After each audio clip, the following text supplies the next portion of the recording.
Hello, everyone. Welcome to this conversation on emancipation, the unplanned end of slavery. In this conversation, we're going to look at race in America at the time of emancipation. We're going to look at the depth of American racism and the regional diversity that existed in the country with regard to slavery and racism. Then we're going to look at the Emancipation Proclamation. And then lastly, we're going to look at the 13th Amendment. A few things that our conversation will demonstrate. First of all, that racial injustice and oppression existed in all parts of America at the time of emancipation. We're not looking at a situation where there was just racial injustice in the South. Secondly, that the Emancipation Proclamation itself was a military strategy designed to end the Civil War and not to bring an end to slavery. And then thirdly, that the 13th Amendment, which ended slavery, was a political necessity accomplished with minority support.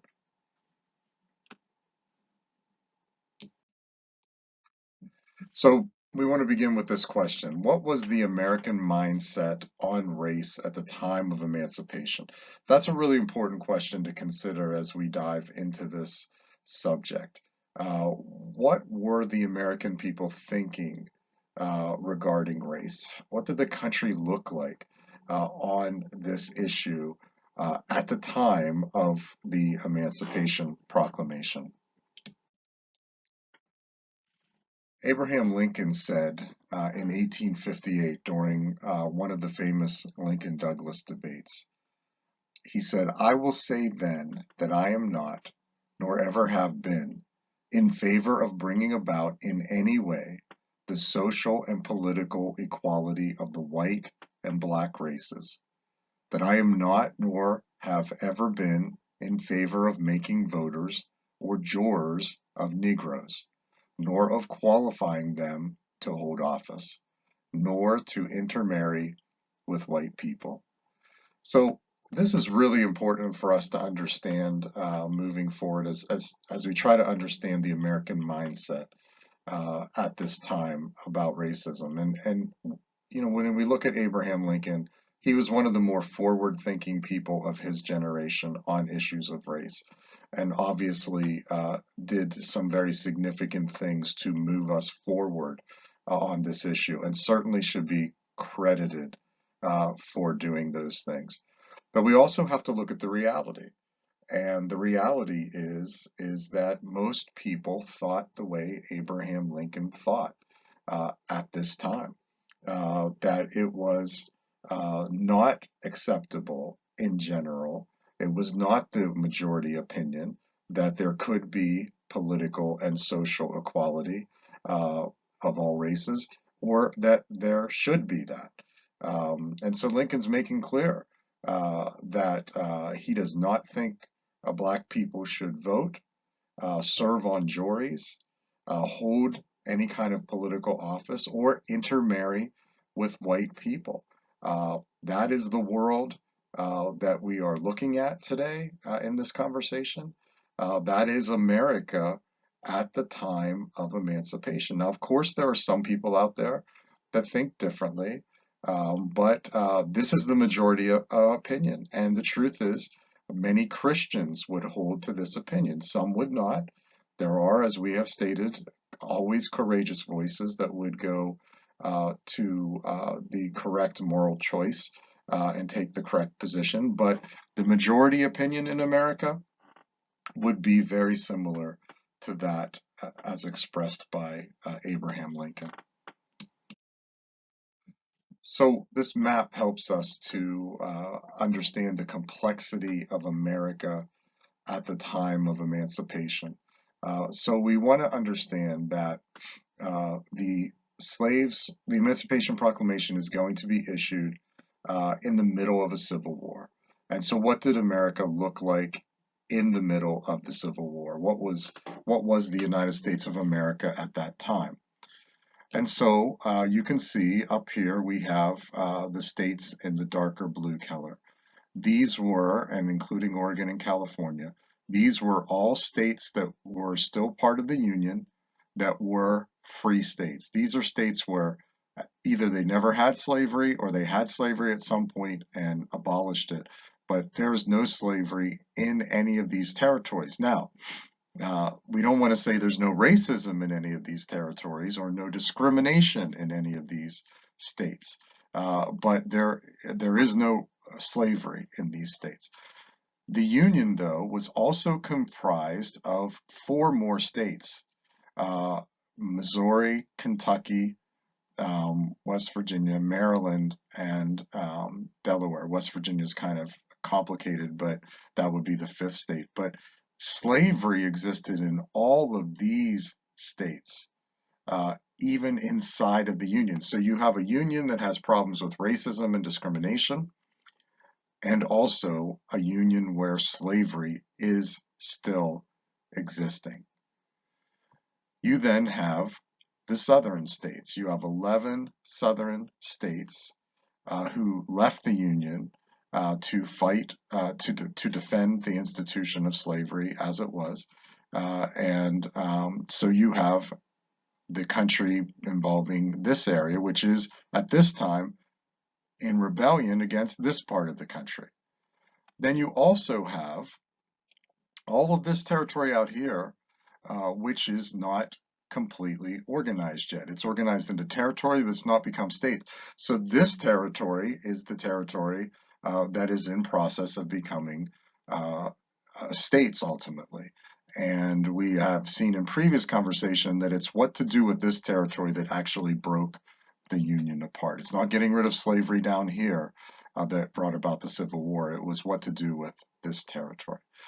And so, as you can see, very complex situation. So we know that in 1860, with the country that looked like this, we had to elect a president. We had to choose someone to be president of the United States. And the important thing to understand in that election, as we've talked about, is that there was no consensus on what to do about slavery. There were people that believed that slavery needed to be abolished. There were many Northerners, many of them Christian, who said, we need to get rid of slavery.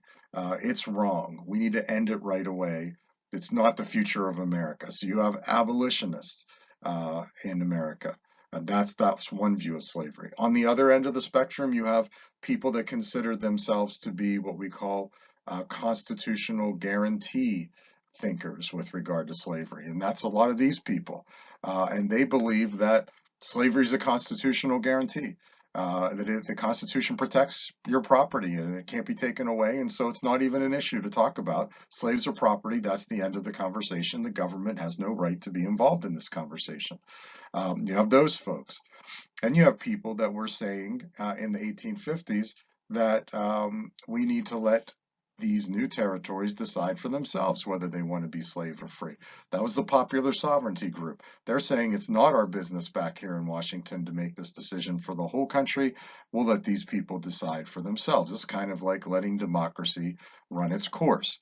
And then the last group of people that emerges in the 1850s are the what we call free soil people, and that becomes the position of the Republican Party and Abraham Lincoln. And that is that these territories should be free. That we have slavery here, that's one thing. We have it here even, but we're not going to expand it into these territories. That's the position Lincoln took. So Lincoln wins election in 1860 with that particular idea on slavery. And the result is that none of these slave states vote for Lincoln, and they ultimately end up seceding from the Union because of the election of Lincoln and then the beginning of the war that comes shortly after he takes office. And so the result of that is war. I have these arrows here to show you major movements of Union troops uh, into the Confederacy in the middle here, in the western part of the South, in the eastern part of the South, and you have these theaters developing, and that's the situation at Emancipation. We have a war. We've had secession. We've had a war begin. Tens of thousands of people have died. Union armies are marching into different parts of the South, and it is at this point that Abraham Lincoln decided that we should issue the Emancipation Proclamation. So then what was the goal of emancipation? I think that's a really important question for us to consider. What do you think that Lincoln and the North was thinking about when they wrote the Emancipation Proclamation? That's very, very important to come to terms with. What was the specific goal of emancipation? The Reverend Alexia Salvatierra, a Lutheran pastor, said, "There is no greater gift than to help someone be the person God has called them to be."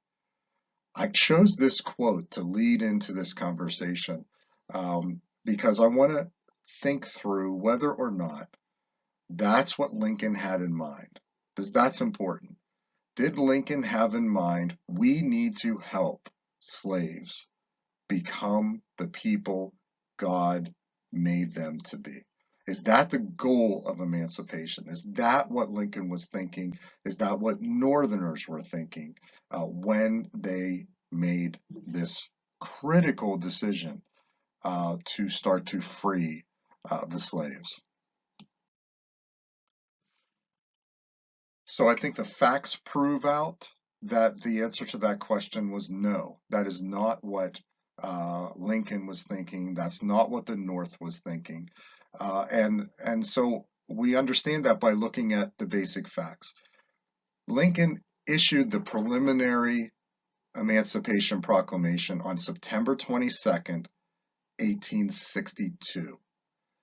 That preliminary proclamation said that on January 1st, 1863, all slaves in rebel-held territory would be free. It freed the slaves in rebel-held territory on January 1st, 1863.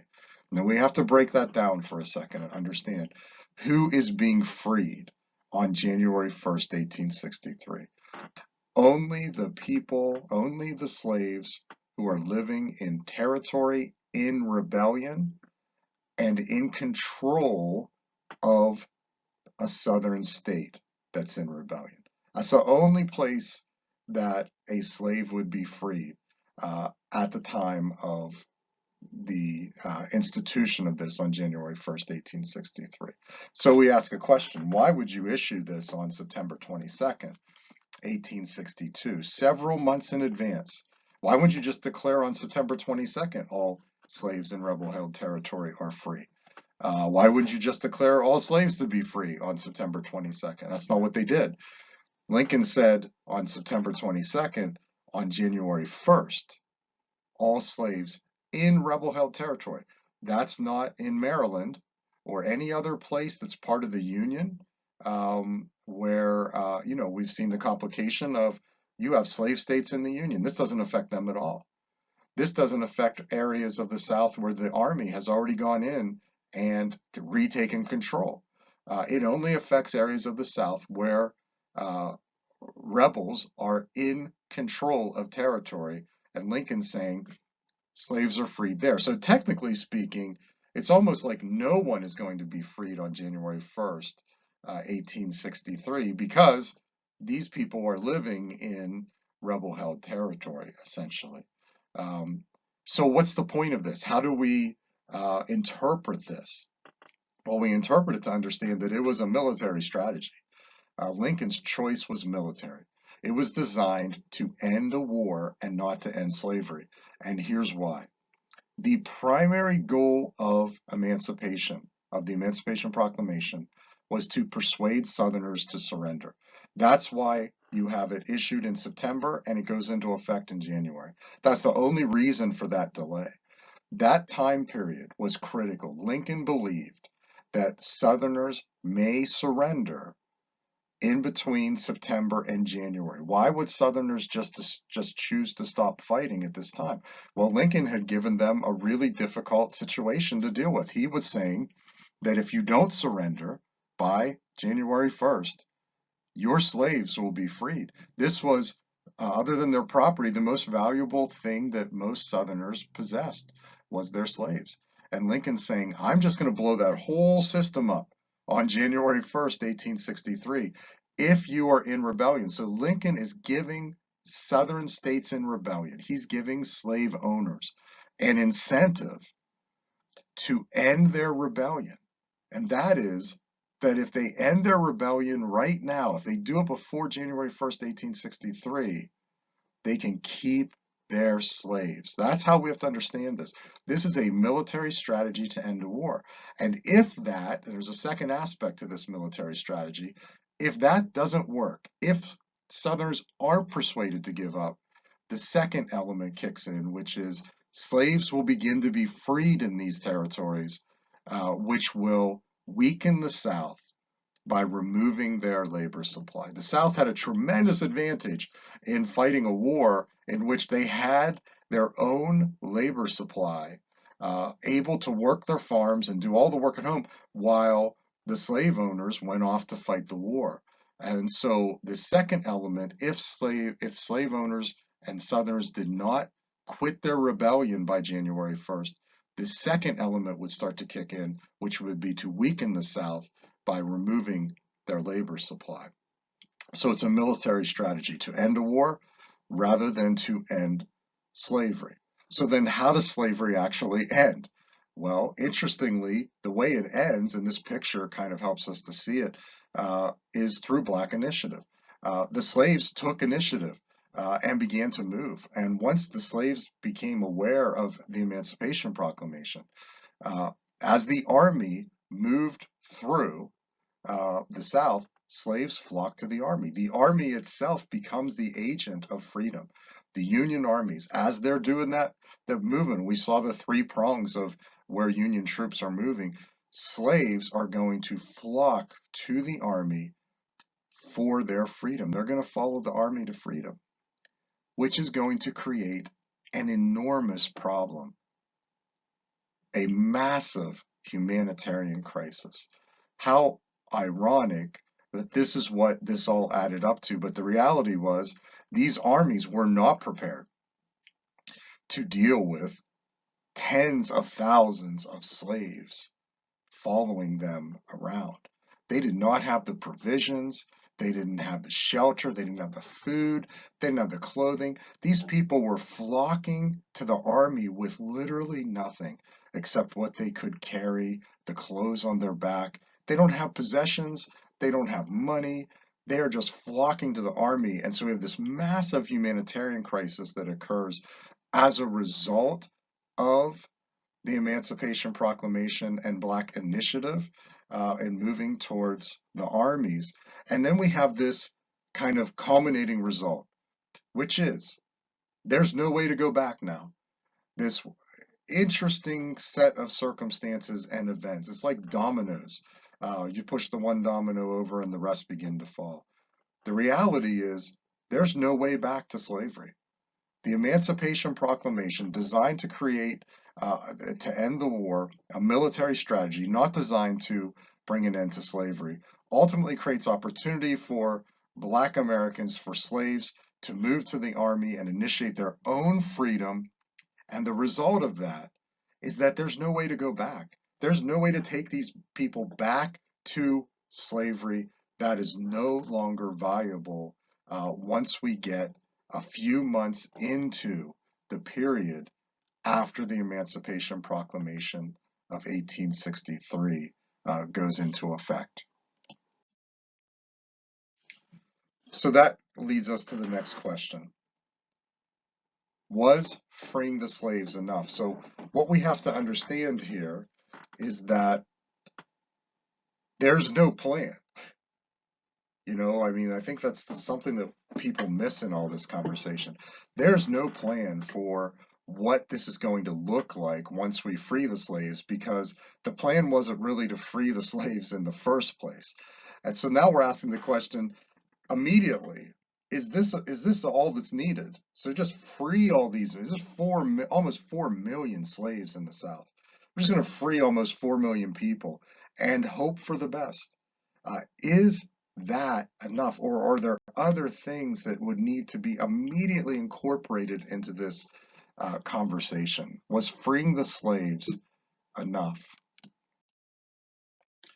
Frederick Douglass answered that question with a resounding no. He said the freed slave, quote, was free from the individual master but a slave to society.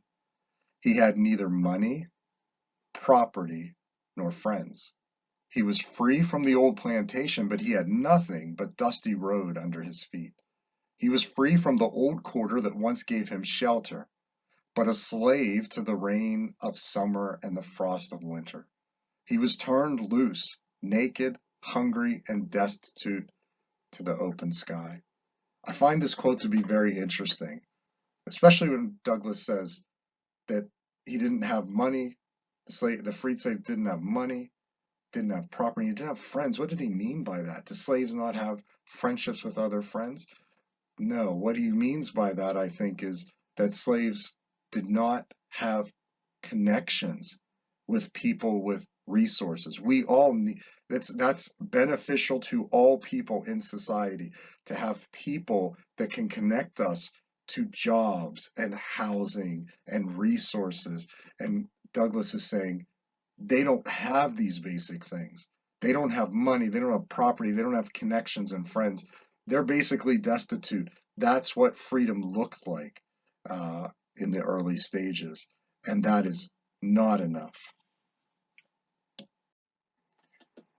And so the result of what we've been talking about, the Emancipation Proclamation going into effect, the South not giving up, the South continuing to prosecute a war, the movement of slaves to the Army becoming the agent of freeing the slaves, the humanitarian crisis, all of that, the no ability to turn back.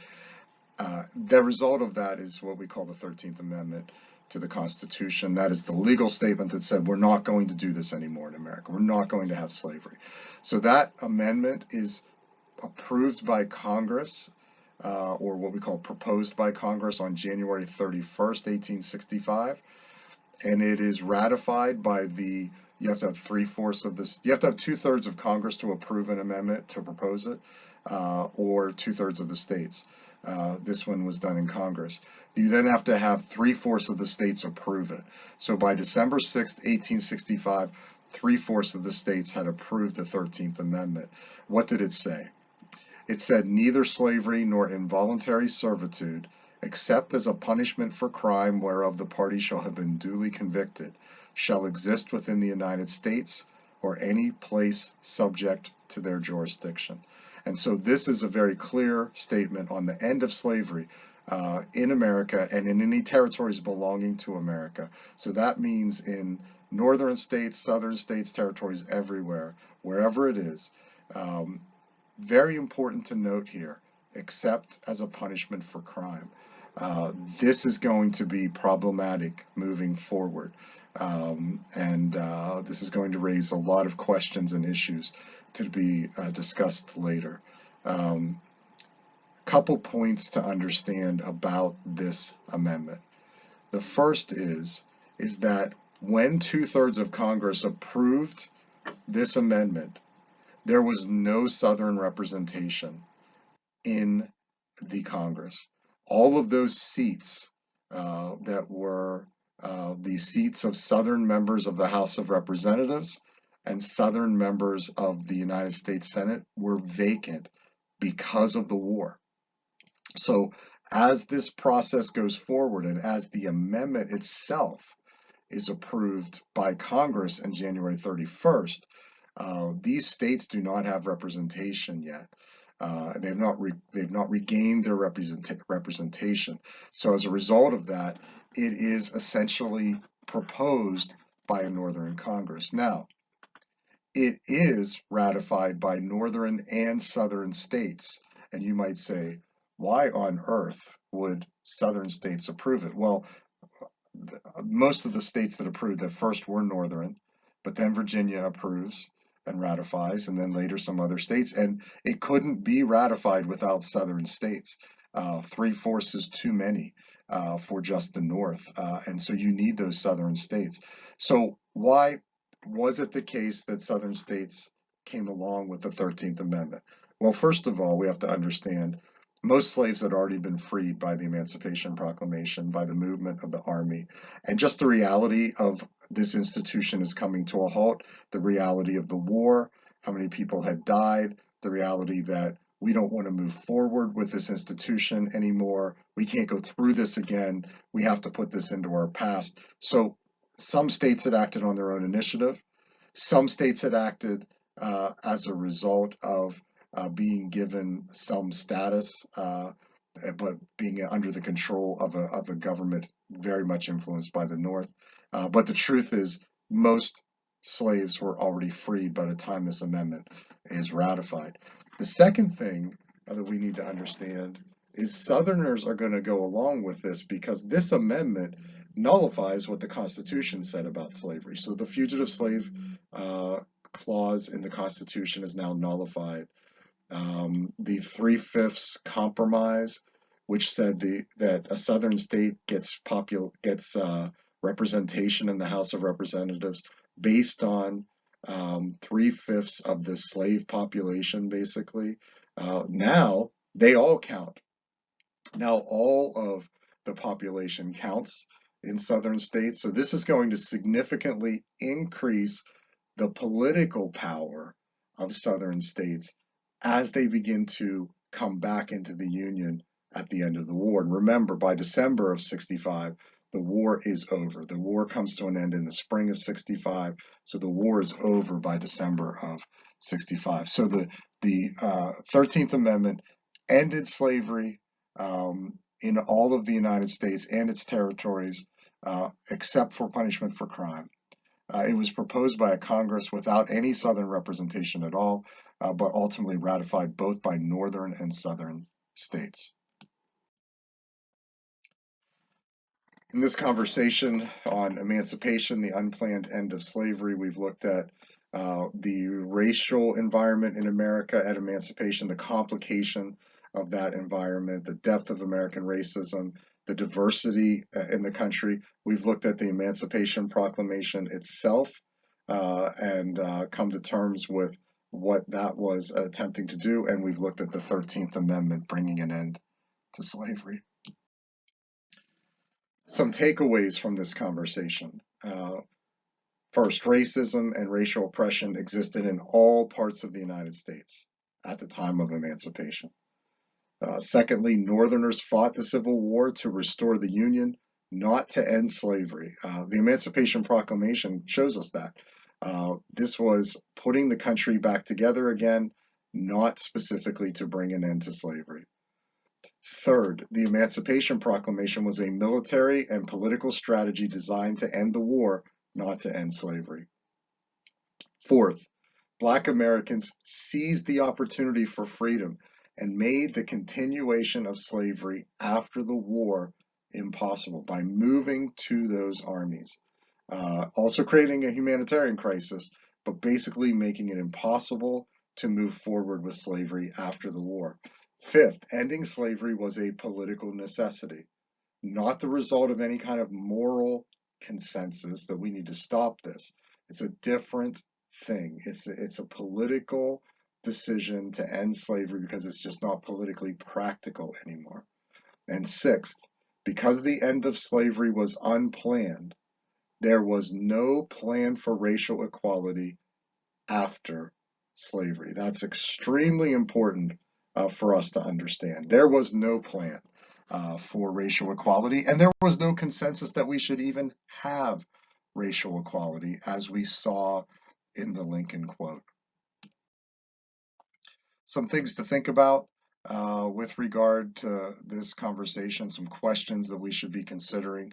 What are the positive and negative moral implications of the Emancipation Proclamation? What actions were necessary to create racial equality in America after emancipation? Were the American people even capable of making those choices? What should we have done to create racial equality? That's a tough question. There were only difficult answers associated with that. And then lastly, based on previous conversations, how would you expect white Southerners to respond to the end of slavery? What do you think is going to be coming in the South as you think of your previous conversations about slavery, and now slavery's ended. How do you expect Southerners to respond? Thanks for joining this conversation today. God bless you and have a great day.